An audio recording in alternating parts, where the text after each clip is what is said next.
जिसमें 2 और 3 ये दोनों रियल नंबर है और आयोटा इसमें है -1 का स्क्वायर रूट। और वैसे इंफॉर्मेशन के लिए iota square is equal to होता है -1 के।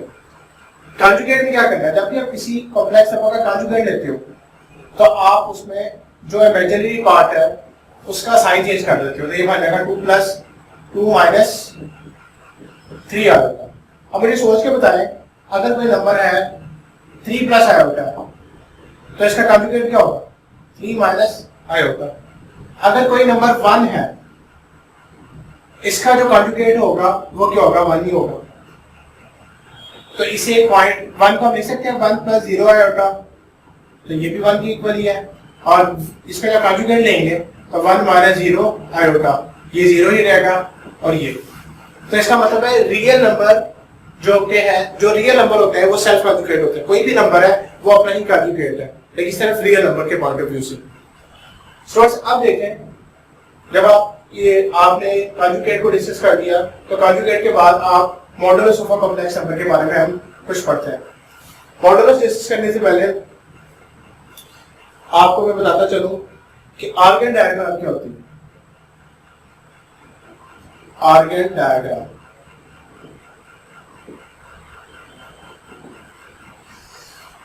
अगर आप किसी कॉम्प्लेक्स नंबर को रियल प्लेन पे शो करें, जिसका जो रियल पार्ट है वो लॉन्ग एक्स एक्सिस हो और इमेजिनरी पार्ट है वो लॉन्ग वाई एक्सिस हो, तो उसको हम कहते हैं कि वो Argand diagram.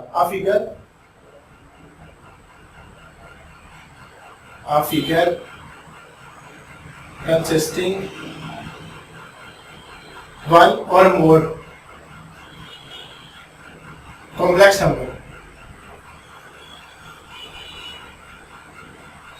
is called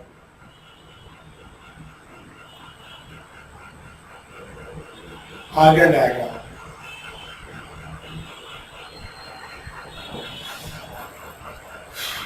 Argand diagram में जो ये हमारे पास एक कार्टेशियन प्लेन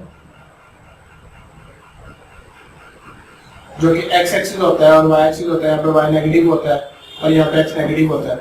लेकिन जब कॉम्प्लेक्स नंबर की बात करेंगे तो जो एक्स एक्सिस पे है वो रियल पार्ट्स होंगे और जो वाई एक्सिस पे है वो होंगे imaginary part.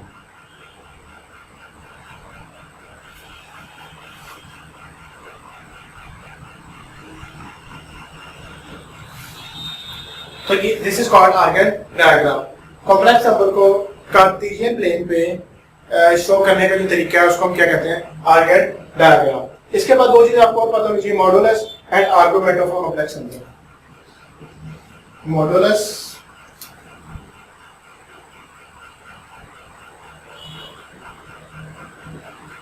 And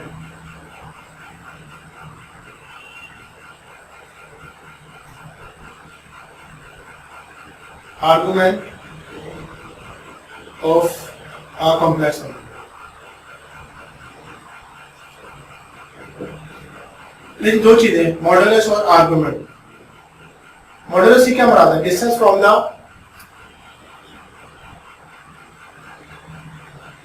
distance of a point from the origin.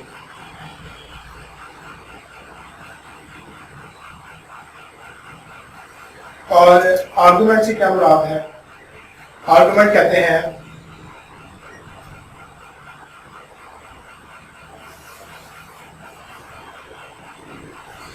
Argument of a complex number is angle which is defined as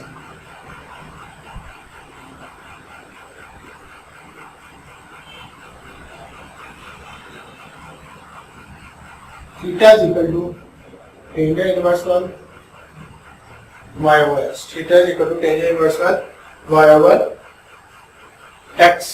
अगर कोई नंबर है z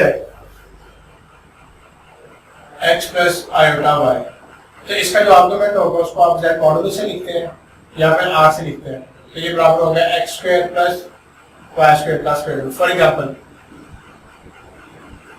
z को कॉम्प्लेक्स नंबर है हमारे पास 2 + 3 आएगा, तो इसका जो मॉडुलस होगा वो इज इक्वल टू किसके होगा, वो इज इक्वल टू होगा रियल पार्ट का स्क्वायर प्लस इमेजिनरी पार्ट का स्क्वायर और इसका स्क्वायर रूट, ये आ जाएगा 4 + 9, ये वहां पे 13 आ जाएगा, 13 का स्क्वायर रूट, ये आ गया जेड मॉडुलस, ये आ गया आपके पास argument.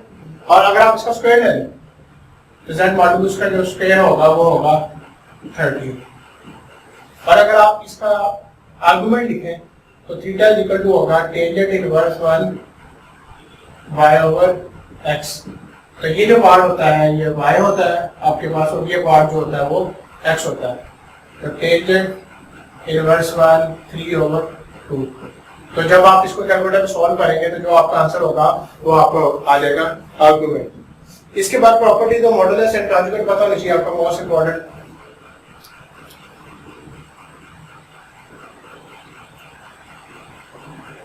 Properties of modulus.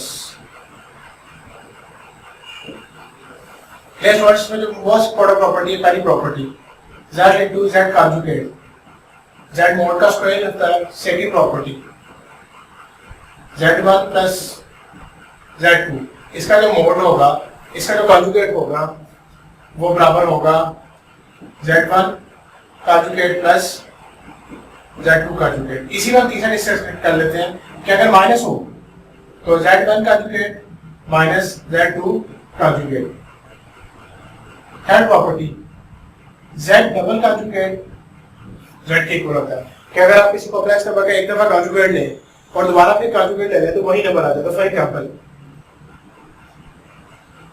z हमारे पास है 2 + 3 आएगा, तो z कॉन्जुगेट आ जाएगा 2 -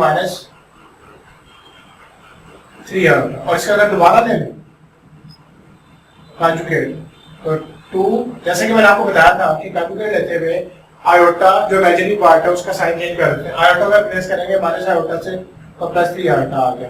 तो ये देखें स्टूडेंट्स, z डबल कॉन्जुगेट बराबर आ गया z के, जो कि ये वही नंबर है जो कि हमारे पास लिखा हुआ है। इसके बाद फोर्थ प्रॉपर्टी z1 / z2 पूरे का कॉन्जुगेट लेना है, तो z1 का अलग कॉन्जुगेट लें, z2 का अलग लें। फिफ्थ प्रॉपर्टी z -1 का कॉन्जुगेट लेना है, तो ये बराबर हो जाएगा z कॉन्जुगेट का इनवर्स 1, और इनवर्स 1 बराबर होता है 1/z कॉन्जुगेट। नेक्स्ट वर्ड्स 6, 7 और 8 property very very important. 6 property क्या है? हमेशा याद रखें कि real part of a complex number उसका जो मॉडुलस है वो लेस देन होता है z मॉडुलस के, and 7th one imaginary part of a complex number का जो मॉडुलस होता है वो भी हमेशा लेस देन इक्वल होता है z कॉम्प्लेक्स नंबर के। अब अगली प्रॉपर्टी है, इसको कहते हैं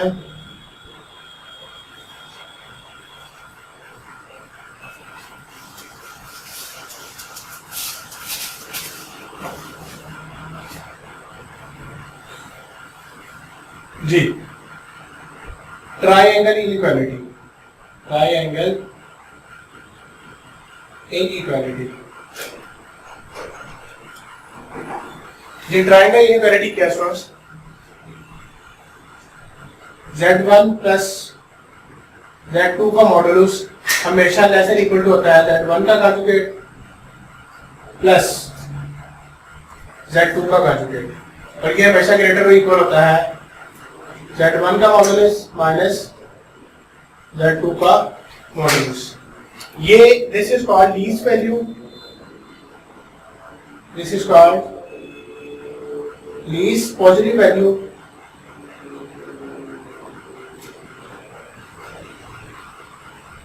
और दिस इज कॉल्ड मैक्सिमम या ग्रेटेस्ट पॉजिटिव वैल्यू।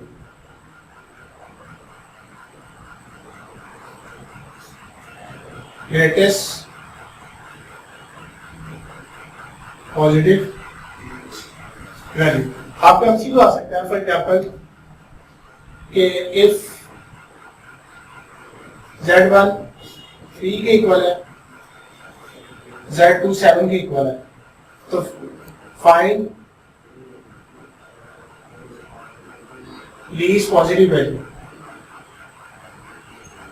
तो लीस्ट पॉजिटिव वैल्यू क्या होगी, z1 minus z2, z1 minus z2, तो z1 माइनस z2 करेंगे तो आ जाएगा 3 माइनस 7 जो कि -4 है, जो कि -4 है। लेकिन इसका जो आंसर है, चूंकि पॉजिटिव वैल्यू लेनी है आपने, तो इसका जो करेक्ट आंसर होगा वो क्या होगा, 4 होगा।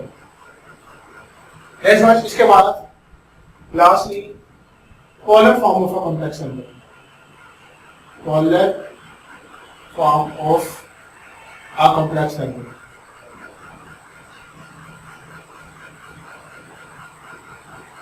देखिए पोलर फॉर्म में क्या है, फॉर एग्जांपल अगर z कोई यहाँ प्लस नंबर है x plus iota y,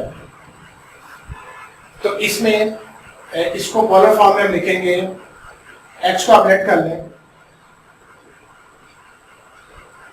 r cos theta और y को अपडेट कर लें r sin थीटा, तो ये हमारे पास z बराबर आ जाएगा r cos theta plus iota r sin theta. अगर आप r कॉमन लो तो हमारे पास आ जाएगा cos theta plus iota sine of theta, और इसको हम शॉर्ट फॉर्म में लिख सकते हैं r into sec theta, r into sec theta, cos plus iota sine theta, cos plus iota sine theta. तो इसमें r किसके इक्वल है, वेयर r इक्वल टू आ गया x square plus y square, और थीटा इक्वल आ जाएगा tangent inverse 1 y over x, जिसको argument of a complex number कहते हैं, जिसको argument of a complex number कहते हैं। और इसके बाद लास्ट टॉपिक इस चैप्टर का De Moivre's theorem.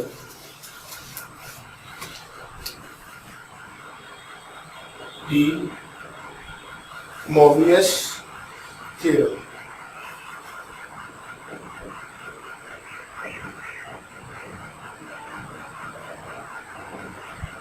De Moivre's theorem क्या है, cos of theta plus iota sine of theta की पावर n वो इक्वल होगा cos of n theta plus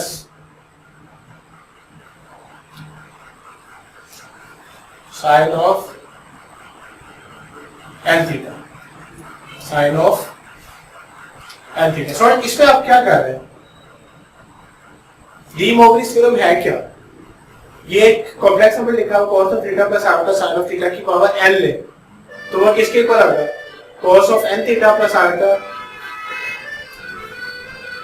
sine of n theta, iota sine of n theta. For example cos of theta plus iota sine of theta की power 5 वो equal होगी cos of 5 theta plus iota sine of 5 theta.